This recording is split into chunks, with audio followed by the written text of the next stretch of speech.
Now to the really important part of panel 3. Hindsight is 2020. I'm so thankful to everyone who's participated and my panelists. So we're going to start first by asking everyone, because I know you'd like to know, to give a very brief introduction. And hopefully we have all the mics going, but if not, we'll figure it out. So Eric, who is immediately to my left, would you start, please? Hi, everyone. My name is Eric Aquino. I was diagnosed in 2018, 2 weeks after my 40th birthday, a year and a half after my first motor symptom. And looking back, my first non-motor symptom was in 2007. I was diagnosed with sleep apnea. I've since it's been a whirlwind. I call it a series of fortunate events. My new title is world-renowned, award-winning, published author and motivational speaker. Thank you. Because I've been to Barcelona to speak on emergency medicine, and because of that, I met someone who was in contact with Holly Robinson Peete in California, who has a nonprofit organization for autism and Parkinson's. In 2024, I received the Charles Robinson Award for my work in Parkinson's. And I recently published a book, so I'm a world-winning. So glad to have Eric on our panel. It's a fantastic panel. Thank you, Eric. Pam? Hi. I was a professional dancer for 20 years, and I've had Parkinson's for about 30 years. And those two things, my dancing and how it trained my body, and my Parkinson's and the experience of living with it, I've put them together and created a class called PD Movement Lab, which I teach here at the JCC and at Mark Morris, the Dance PD program. And that teaching of that class has taken me to various universities and conferences around the world. I also choreograph dances for people with Parkinson's, and I have choreographed the opening night ceremony of the World Parkinson Congress for the last 2 events, and I'm also doing it for the upcoming one in May. If anybody wants to be in a dance, no dance experience is necessary, and come talk to me, because I'm recruiting people right now for it. And last but not least, the most recent project I've been working on is an online course called Gatekeeping, Gatekeeping. And it's about managing your gait, which is essential to maintaining your independence. And it takes apart walking and looks at it and studies it, and so you learn about it. Then there's an app attached to the course, which lets you put the course into action, into practice. And it's involved walking to music. So those are the 3 main things. And also my claim to fame is being the coach for Christopher Walken for the Late Quartet, a movie in which he played a cellist with Parkinson's. And that was a trip. And I'm also a mom. So far, I don't think we have anyone who has any time on their hands on these panelists. Thank you, Pam. Sabela? Hi, my name is Sabela, and other than being a pain in the ass, I'm here for that. At events like this, asking the wrong question or the right question. I'm from Spain, born and raised, and I got diagnosed with Parkinson's disease when I was 38, almost 10 years ago. I had DBS 3 years ago, so that's why I know a little bit about that. And I am an ambassador with the Davis Finney Foundation, with the PMD Alliance, and I am also a research advocate with the Parkinson's Foundation. So I am a little bit all over the place, but because I'm all over the place, because I work with the Spanish-speaking community, both here in the US and in other countries. So that's why. Excellent. Thank you, Sabela. Lilly. Yes. Hi, I'm Lilly. I am 36 years old. I was diagnosed with Parkinson's when I was 15. I've had it for 21 years. My symptoms started when I was around 12 years old. I am not as impressionable as these people are. I don't really do much with Parkinson's disease. I'm a mom of a beautiful 6-year-old that's in the little child care center over there. And my beautiful husband's right there. We've been married for 8 years. We made 8 years like 5 days ago or something like that. So, yeah, that's me. everyone in this room is quite impressive, thank you. Lily, you included. Thank you so much. And I'm just going to remind everybody, because you reminded me, we'll just breathe a little bit, Right. take our time, and we're going to proceed with our questions. So Pam, you're going to start us off. So if you were diagnosed today, 2025, October, what would you keep the same? What would you do differently? Well, I'm going to start with what I would do differently and then go to the same. I would have more fun. I didn't have enough fun when I was first diagnosed. I was very concerned about my future and making enough money and providing for my family. And I wish I had checked off those items on my bucket list. So my advice to you is to do it now, because you are never better than you are at this very moment. So take advantage of it. Don't put it off. I would also have started my medication sooner. I was under the false impression that if I started my medication later, that I would get dyskinesia later. But that doesn't really work that way. And so if I had taken my meds sooner, I would have been able to exercise earlier. And that might have been more preventive. So don't hold off on that. And third, but not the least important, is socially. I wish I had made more effort to seek out other people who were like me. Carol is the only person I knew at the time, and she was a lifesaver for me because she gave me someone to talk to. But I was so alone, and I'm getting emotional. And It's understandable. You're with friends. Yeah, it's okay. I was so alone at the time, and so Carol, thank you. So what I did that I would repeat is the dosage. I was very careful with how much medicine I took. I wanted to take the least amount that was still effective. And I was cutting my pills into quarters. When I had to increase my amount of medicine, I did it by 25%. That didn't work. I just took 50%. And so I was very conscious of that, and I think that has allowed me to be with this for 30 years. What does this say? Can't read my writing. Questioned advice. I didn't necessarily do everything my doctor said. Like they told me that I should be careful with moving. I shouldn't move a lot. And this was in '96, before there was research on movement. And the advice was to limit your movement. And I had been a professional dancer. And so this made no sense to me. And because I knew that when I challenged myself physically, I was at my best. And so I wanted to be a PD athlete. And so I vowed to myself that I would prove them wrong. And I really worked at my running and everything. And I was vindicated. So You sure were. Thank you, Pam. That is great. So I'm going to... Just two more things, sorry. One more thing, I'll just do one. Is that music has been my savior. That's been my best thing that I've done to keep myself fit, is walk to music. Walk to music. Ooh, that's great. That's really good. Okay.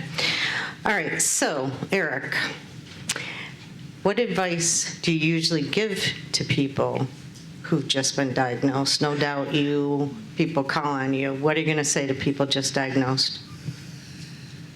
This can be a very lonely and dark disease if you let it. You're not alone, and there's hundreds and hundreds of people across the country that want to share their experience and want someone else to talk to.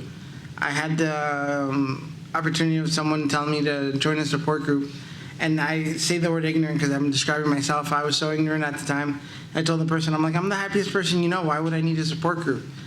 Had the opportunity to talk to my first PD person a couple months afterwards. Spoke to him for a podcast interview for about 45 minutes. We spoke for another hour and a half after the phone. When I went to get up, I almost fell over because I felt so light. I felt like a weight had been taken off my shoulder. And when I call him back. I'm like, hey, listen, I'm feeling weird. And he goes, hey, knucklehead, it's the first time you spoke to someone candid about what was going on, and he said you had a mini support group, and I was like, that's what she was talking about. Right. So reach out. You don't have to do this alone. Excellent. Thank you. Lily, what would you like to share? My advice would be to, it's not a death sentence. Also, I've been reading like on Facebook and stuff that people are like too scared to take medication, too scared to take DBS or to get DBS. Don't suffer. Just do what you have to do to feel better. Also, take as many pictures of your on days as you can. Experience every day like it's your last, and just make as many memories. That's what I do with my kid and my husband. We do make as many memories as we can make every single day. Excellent. That's great. Love it. Okay, and Pam, would you like to, I think you have to a certain extent, but anything else that you'd like to add, advice you'd give to people just diagnosed? I would tell them to hydrate. If you looked at the recent work of Ray Dorsey and Michael Okun, they've talked about eliminating toxins from your body as much as possible. And hydration, I think, is really important. I would say that with classic PD, it develops very slowly, so don't panic. You have time to figure out how your life is going to change. Let's see, nausea. Some people talked about nausea before, and what I found is that if you double the time that your doctor says you should take a new medicine, so if they say take it 1 week and then increase the dose the next week, take 2 weeks to do that, and your body will acclimate much better. That's about it. That's it? All right. Great. Thank you. This next question I think is, I don't want to say heavy, but perhaps surprising is perhaps the word I'll go with. I'll describe it. So I've queued it up that way. What has Parkinson's given you, and what has it taken away? And Eric and Lily are going to respond to this question. What has Parkinson's given you, and what has it taken away? Lily, you want to go first? Sure. It's given me like a newfound respect of life, and just like I said before, living every day to the last, as if it is my last, because I feel like if I was not diagnosed with Parkinson's, I would just take advantage. And it's also shown me like what true friends are and who's really going to stick by my side, because there's been so many people that have not been there for me, and the people that have been there for me, like I said, the third time already, my husband. And what has it taken away? Well, because of the fact that I was diagnosed at such a young age, I wasn't able to like exactly get a career or like make myself like get a really good job or go to college or anything like that, because I was so sick. So I'm a very proud stay-at-home mom, but I wish I could have a career. So. Domestic engineer. There we go. I think we should a big round of applause for stay-at-home moms. Absolutely a career, and a very important one. Thank you. Thank you. Like if it wasn't for my wife, my kids would have not survived. So but mine's just taken the same thing as friends and some family members, but it's given me a whole new family that I could never ask for. I've been to Sabela, me and Sabela, where we met at she was my first speaker at one of the symposiums I do in Pennsylvania. And we see each other all the time, and we bond, we carpool and for conferences. But it's one of those things that it's a love-hate relationship, because it took my career away from me. It took it's damaged my relationship with my wife. But it also has given me. I've traveled the world. I've helped people. I love helping people, and when I couldn't do it through work, I do it through Parkinson's, and it's one of the things that I say I would do it again if I had the chance, because the friends that I've made, I would not give them up for anything in the world. That's beautiful. That's pretty profound. Absolutely. So incredible. Thank you. Sabela, don't think I've forgotten about Sabela. She is teed up next. So Sabela, tell us a little bit, how has Parkinson's complicated your life, mental health or otherwise, or made it better? It's a pretty big question there. So how has Parkinson's complicated or made it better, life, mental health, other things you'd like to add? it has done both. It has made it more complicated because now I have to plan properly, right? I have to see, okay, for example, my DBS battery is rechargeable. So I have to be careful. I cannot just go somewhere for 3 days without having checked my battery first. And let me tell you, it's kind of heavy, the thing that I have to carry. It's a little bit heavy, or heavier than what I had to carry before. So that has complicated my life a little bit. Mental health-wise, I mean, I cannot say it enough. Mental health should be a priority in any case, in any event for anyone. So even when we feel at our best, I'm also a big proponent of palliative care. And before anyone freaks out, I don't mean end-of-life care. Okay, that's part of palliative care, but I'm not talking about hospice. I'm talking about making your life better or easier when you have been diagnosed with a chronic disease. And breathe, slow down. Yep. Take your time. And then each one of us, we're different. We usually say that once you've met a person with Parkinson's, you've met one person with Parkinson's. Mm-hmm. We're like a snowflake. Oh, we're a snowflake, yeah. Mm-hmm. Which is like, seriously? But it's true. So just, you see us up here, and you see, Lilly, that she's been diagnosed for 20 years. And she's so young, right? We could hear everybody gasp. That's how I reacted to. But each of us is different. Each of us has different paths that we follow. But one thing again, and I know it's been said already, but I want to say it again, we are not alone. I remember when I got diagnosed, and the doctor said, oh, it's so rare because you're a woman and you're young. I thought, so there's no one else like me? So how am I going to do? Because I still work full-time, right? And I still, I actually met my husband after my diagnosis. And we got married after that. So that has been a good thing, actually, for me. But at the same time, this prescription, the social prescription, is one of the treatments that we haven't talked about here today. But it's as important as anything else. So Dr. Subramanian, out of California, she's a big proponent of prescribing to us social activities. Yes. Things to do. And just remember that you're not alone, even though it feels like that sometimes. Absolutely. So well said. Thank you so much to both.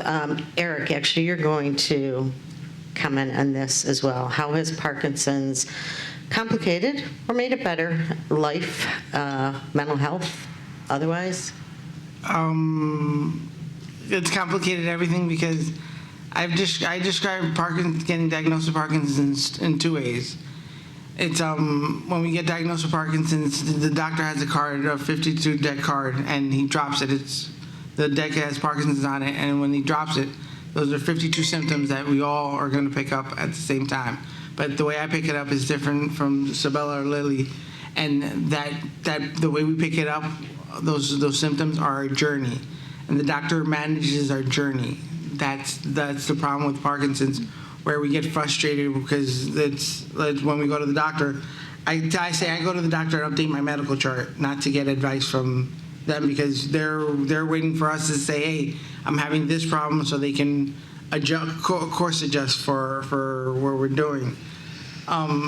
But it also, in the same description of getting diagnosed, it's like taking your car to the mechanic and you're about to go on the road trip of the last leg of your road trip, and your brand new Cadillac, brand new BMW, and he comes back with the keys for a 1982 Toyota Corolla, two-tone fender, steering roof. You know exactly which one I'm talking about.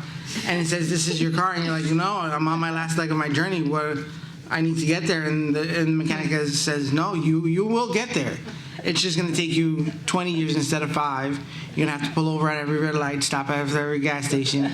But that slowness makes you enjoy life more and appreciate the little things in life, and smell the roses, see the scenery, and see what you've been missing for the past umpteen years before.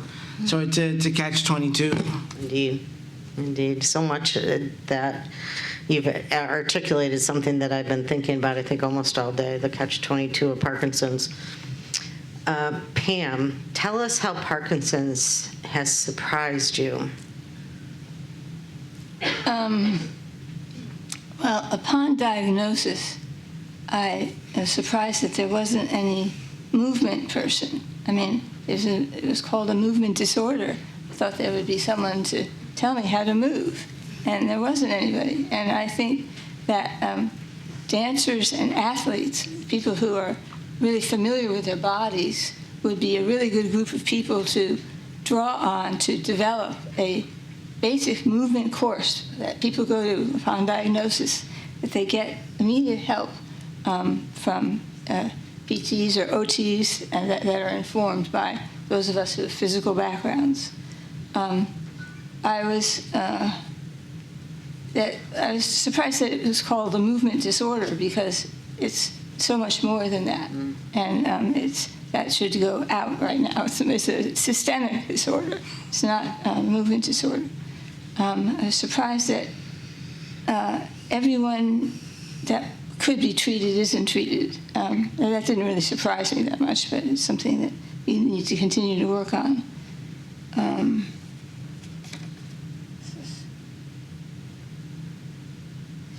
And so that I was surprised that anecdotal evidence has such a bad connotation.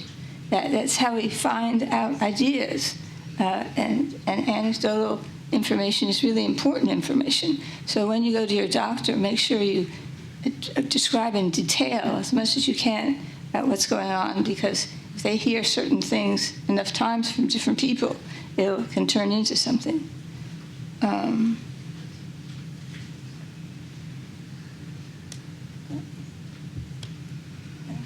Oh, that's another question. Okay, that's about it. Okay, thank you. Lily, what or who inspires you? Okay, so I guess we all know the answer to this question because I've only mentioned him like 1,000 times. But my husband, he has been by my side like literally from the moment that we first met. We were friends for like 2 years before we actually started dating. He took me to doctor's appointments that we would sit there for like 3 or 4 hours, and just as friends. Like, it wasn't even like, because I'm sure he liked me at the time, but you know. But yeah, and even now, like even throughout all the years, he's been there so selflessly, so caring, so like motivational to me. He loves me. I'm gonna start crying. Sorry. I can't talk. Give me a second. That's okay. Yeah, no, he's literally the wind beneath my wings and my caretaker, my best friend, my everything. So, and my son obviously too, but he looks so bored right now. But yeah. No, and my son also, yes, my son, the reason why I have DBS, the reason why I got DBS was because I wanted to be a better mom. So my son, he was 1 year old when I first got it. So yeah, and I was only thinking about like, I can't go pick my kid up like, with how horrible I was shaking back then. It's like, there's no way that I can pick my kid up like this. So I got it for him. I got DBS for him. Yeah. Boy, if that's not the definition of inspiration, I'm not sure what really is. That's fabulous. Thank you, Lily. Okay. We're going to just change tempo just a little bit. Sabela, who to tell, when to tell? We touched on this maybe a little bit earlier today, but probably you could bring this up every hour because it could be different for everybody. So for you, who was important for you to tell, and when did you disclose Parkinson's? Okay. So in my case, I was single at the time, and I said I'm from Spain, and I was living here. So I was by myself. My parents are in Spain still. So it wasn't easy, as you can imagine. I had to tell them over the phone. That was, of course, yeah, heartbreaking. Still, of course, the following week, rather, they were landing here to be with me, and they said, but you look exactly the same. I said, yeah, I am the same person. I'm just, now I know what's going on. Why is the shaking and this stuff and this tiny handwriting? Then, I mean, I knew that there were some people that I wanted to tell them. You know, get together with them in person and tell them this is going on. People at work, for example, because as I said, you know, they are my extended family, my colleagues. I've been working with them for a long time, so they were the ones that would see me every day, so they could see if there was something that wasn't working okay. Then my boss, of course, you want your boss to know or not? I mean, we've heard a story earlier or stories earlier that are different. In my case, I am still lucky enough that I have a supportive system at work, because we do have, even though, I should have said, I work at the UN as a translator. So we have a disabilities group, we have some disabilities help, and all this stuff, but which only works because we're there. So when to tell and who to tell, as I said, there were certain people that I wanted to tell them in person, but once that happened, it got a little bit tiring because I ended up having to console everyone. And I'm sure you've been in this situation before. It doesn't matter which condition, not only Parkinson's, that you're telling someone, I have Parkinson's, and they're like, oh my God. So yeah, but I'm okay, you don't die of Parkinson's. That can be debated for another day, perhaps. So then I went on Facebook, I wrote a post in Spanish and in English, because I have people there who don't speak the other language. And then because the Parkinson's Unity Walk was coming up, and I wanted to do some fundraising. So the way to have people fundraise is to tell them what's going on in my life. That's one way to tell them, right? So like, by the way, I'm going to be asking for your money very soon. And they came out in a great support. So that's each person, of course, again, and we cannot emphasize this enough.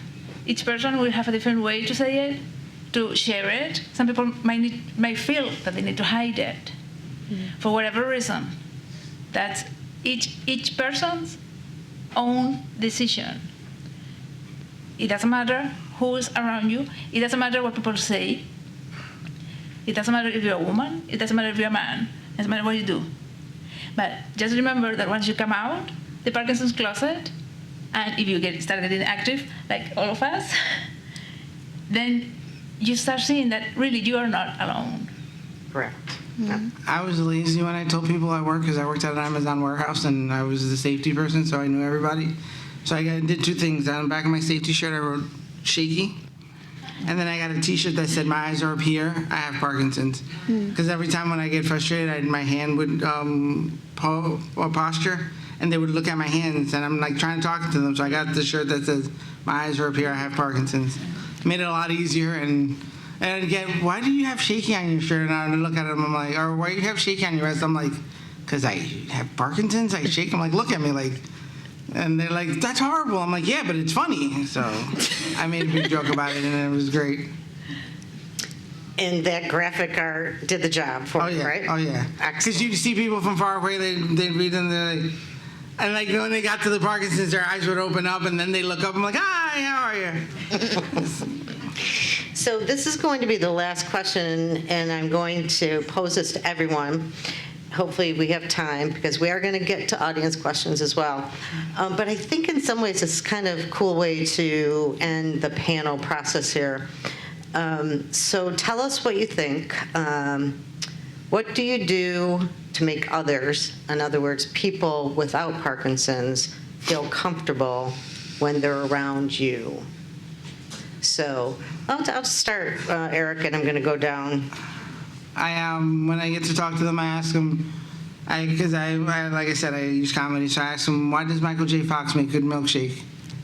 And they their eyes open, and they're like, I'm like, because he buys good ingredients. What were you thinking? And so it breaks the ice and the tension, and we get going. And I also say that I when they say, how does it feel to have Parkinson's? I tell them, not too bad. I said, the only thing is I miss drinking milk. And they look at me funny. I said, because all I can drink is milkshakes. Humor is lots of things. Pam? That's a hard to follow. Indeed. I tell people that they can ask me anything, that I'm open to it, and I either do that or I ask them to do something for me, whether I need it or not, because it makes them feel good if they can do something for me. So I say, will you help me with this? And even if I don't need it, it gives them a way to contribute. Because you end up taking care of people who are responding in a negative way, and you know that they're shocked, and you sort of have to take care of them. So it's a reversal. Yeah, counterintuitive, but it definitely works, yeah. Sabela? I asked them for money. Oh my God. Now that's a better response. No, seriously. For the Parkinson's Foundation, it's pick your poison. Pick, because sometimes, that's literally all we can do. Right? We can participate in clinical trials. Also, by the way, I was talking to Tracy earlier, and I remembered, even if you don't have Parkinson's, you can participate in clinical trials as control patients. Thank you. Healthy control. So, look into that, because maybe you want to do that. Maybe you want to go with your loved one to one of those clinical trials. So I asked them for money, and I use humor as well. And you may remember, going back to Michael J. Fox, if you saw him in, was it The Good Wife, that he was a lawyer? Mm-hmm. And he would use his condition, which wasn't Parkinson's in the show, but he would use it. He would say, "Oh, you might notice that I cannot, but this is, don't worry anyone, because it's okay, your honor and this and that." So, of course, my dyskinesia or my movements are not as extreme as his. But, for example, I can say, you might notice that I mumble a little bit. I have an accent, and that doesn't help. The mumbling comes from my DBS, for example. It's a side effect. Still, I will do it anyway, again, in a heartbeat. So that's one thing. Then I also developed blepharospasms, which means that I'm talking to you, and then all of a sudden, I blink. Well, I cannot open my eyes quickly. Now I get Botox for that. Really, for that. Not for the wrinkles. Oh my gosh. Yeah. So so those are the things that I try to make people more comfortable, especially because then I will, ask them for money. Yeah. Oh my God. It's a method to your strategy there. Lily, So the question was, what do I explain to make them feel more comfortable? what do you do to make others, people without Parkinson's, feel I feel comfortable? like people without Parkinson's are pretty comfortable as is. I don't really have to explain myself. The only reason why I would explain it is if they notice that I'm shaking for whatever reason, they'll ask, or if I just feel like willing to tell them. However, if I'm in the mood for it. But usually, I don't really want to make anyone feel comfortable because I'm the one that's going through whatever I'm going through. And but the people that I really do explain the condition to is the people that I really care about, which already know what I'm going through anyway. So, yeah. That's perfect. You use your discretion. I wanted to add something to what Pam said about asking for help as making feel people comfortable. It's a two-way street, because the more you ask for help when you don't need it, when you do need it, that guilty or feeling bad about asking for help won't be there. They won't notice that you're having a hard time because you're asking for them for help all the time. So it'd be a simple routine. Normalizing it? And normalizing the needing help up front early, it'll help you in the long run. So when you're actually having a bad day, it'll seem like, oh yeah, I'll help you, sure. And you don't feel ashamed or guilty or none of that self-doubt or self-harm or the depressive part that comes with asking for help when you're having trouble. It won't be there in the long run. Excellent. Pam? I had two friends that are no longer with us who used to evaluate a movie according to how bad it made your tremor. So they said, if that's a 10, for a horror story or something. And another one goes, you can go see it, that's only a 5. So I just thought I'd share that. There's just all different ways, right? Yeah. Okay, excellent. Okay, so I'm going to start off with a Zoom question, and give me a sec. From personal research the panelists have done, and I have to figure the panelists have done, and their doctors, and who is more likely okay, I'm going to try and come back to that. The only answer to everything was genetics, and we don't know, but surely after billions of dollars in research, imaging studies, there must be certain theories at least. I could spout off about this as a non-medical person, but Rebecca, I don't know if you want to say anything. This is purely, a medical question.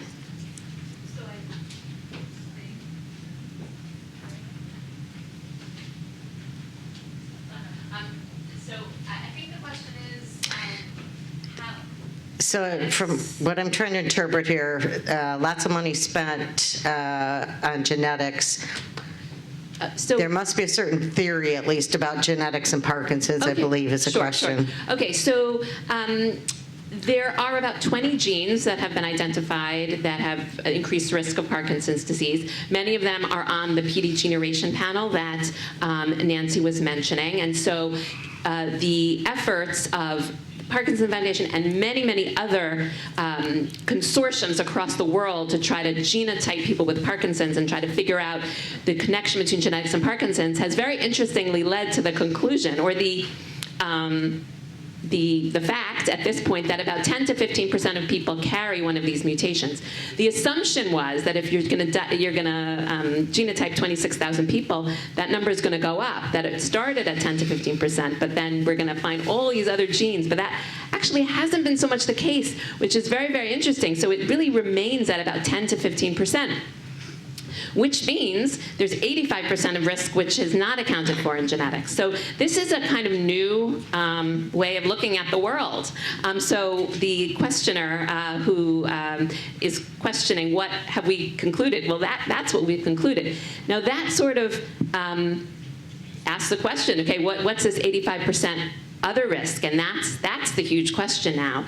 And there's thoughts that environmental toxins may be part of that. There's probably environmental toxins we're not aware of right now. And so there are a few that sort of have taken the limelight, paraquat, TCE. There probably are others. And so I think the field is moving in that direction, trying to figure out what else is going on. And so it's really a very burgeoning field and very evolving. Absolutely. So stay tuned. Yes, stay tuned. If I may, Yeah. one of the good things about PD generation that Nancy hasn't really mentioned, for lack of time, probably, is that you get the results from a genetic counselor. So it's not like, 23andMe, if some of you did the testing when it existed, I did, and I got an email saying you don't have this mutation. But with the PD generation, you talk to someone who does this for a living. And you can do it in Spanish if you don't speak English. So that's very good. Yep. I would say. And there was something else that I thought, pesticides. I think Pam mentioned Dr. Ray Dorsey and Dr. Michael O'Kuhn. They just came up with a book, which is the Parkinson's Plan. They will be here in New York sometime in December, both of them. And that's the prerogative, is studying environmental causes of Parkinson's, because there is proof, there is evidence that some people who lived, for example, in some places like Camp Lejeune, which is, I don't know, it is one of the Carolinas? Marines. Mm-hmm. Yeah. So people who were in the military that were affected by certain substances, and then they developed Parkinson's. So that's something that we have to take into account as well. There's obviously so many topics we could cover, but we're going to try and fit in a few more. I'm going to actually take a little stab at this next question. I welcome your responses. So someone online is asking about resources, organizations that help assist, especially when somebody doesn't have a lot of income resources. And I tell everybody who I talk to, I get a lot of calls, every single county in the United States has an office for the aging. And don't let the aging word throw you. It is for anybody who is living with chronic illness, disability. Start there. You can find it. Google your local county office for the aging. And then, of course, call our helplines, because we will help fill in the blanks, too. Eric? Also, along with that, I know in every state, I don't know as far as county, has a Center for Independence Living. They help you stay independent longer. And you mentioned about the word aging. I always find it funny because people shy away from that. But show me someone that doesn't age. And so we're all aging. And not to sound morbid, but life has a 100% mortality rate. So Indeed it does. That's just my opinion. Okay. So, There's a question back there. oh, I'm sorry. I have one that was handed to me, then I'll come right to you. Let me ask, and whoever would like to respond to this, what are the most common misconceptions about Parkinson's that you've experienced? That it's for old people.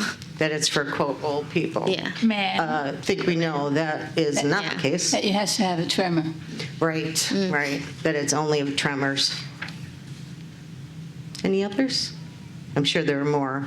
that if you start medication early, you'll get dyskinesia, which you might get it anyway. Newsflash. There's a Parkinson's Foundation, actually, fact document about misconceptions, rating, and facts. She came prepared. Yeah, Did you write this question? No. I don't know. And I want to also go back to something that Pam said about how she was dosing her medication, which is, again, women, we tend to be more sensitive to levodopa. So don't be surprised. Of course, all the studies are done or have been done traditionally on men. So we're getting the medication that a man would get. Old white male. Yeah, and white, of course. Yeah, we haven't even talked about minorities yet. Oof. How much time do we have? No, just Hey, Sabela, yeah, okay. I told Nancy, don't let us go off topic. So thank you. I think- But there is ways to do that. I mean, there's medication that it's levodopa, but you can DV it, and it's called Right. All you have to do is look at a bar and go in, and you know that women handle substance differently than men. You know, you have to. It's Very true. Yes, your question. Nancy, I wanted to let everybody know that we're going to have hot topics, and then Dr. Liche here is here, and she's also going to be talking about research and about the genetics. And did you want to just add anything? Yes, we heard the genetics. It just has let's say the classic genetics has only a 10 to 20%. 20% is very high, probably a little bit less than 20%. But also there is the so-called epigenetics. So it's basically more on the environmental part that are triggering some genetics that is proper of each of us. And the difference in Parkinson, each Parkinson is his own story. Not two Parkinson are the same, reflects this diversity. It's true that we need more research, mostly on the environmental factors. And also, we know since the 80s that paraquat and other herbicides is not a new thing. Right. I've been doing research with MPTP, that was a drug that is very similar to paraquat. Paraquat is an herbicide. It's the same molecular structure, who provoke an epidemic of Parkinson in the 80s in California. And these were very young people in their own 30s. So we know this, we have been knowing this for a long time, and nothing has been done from the political and the governmental regulation point of view. We know this. It's not that, we know just because a book has been published last month or so. We have been knowing this for It's not new news in many ways. So we need more action in that respect. I'm just going to quickly ask, I know we're running short on time. Any last questions from the audience? Okay. Eric, you asked to read. I wrote something called the Parky Creed. We live in the state of exhaustion in a town called Pain on Soreness Lane, where every step is negotiation with muscles that forget their refrain. Our neighbors are Dystonian tremors. Dystonia twists the morning routine, while tremors rattles the coffee cups and makes handwriting barely seen. The mayor is a dictator called Parkinson, who rewrites the laws with each passing day, stealing smooth movements from our body and making simple tasks slip away. Down the street lives rigidity, who locks our joints in concrete stands, while bradykinesia moves so slow we miss the rhythm of life's dance. Executive dysfunction runs the office, scattering plans like autumn leaves, where simple choices feel like mountain and focus quietly retreats and grieves. The postal worker, balanced, stumbles, delivering uncertainty to each door, and sleep, our once faithful companion, now visits us than before. But in this town, we've learned adaptation, building bridges over trembling ground, creating new paths through struggle where unexpected strength is found. We've discovered that courage isn't the absence of this daily fight. It is choosing to keep moving forward despite the dimming of our light. In the state of exhaustion we reside, on Soreness Lane we make our stand. But we are more than our addresses, we are warriors hand in hand. Thank you so much. Thank you to everyone.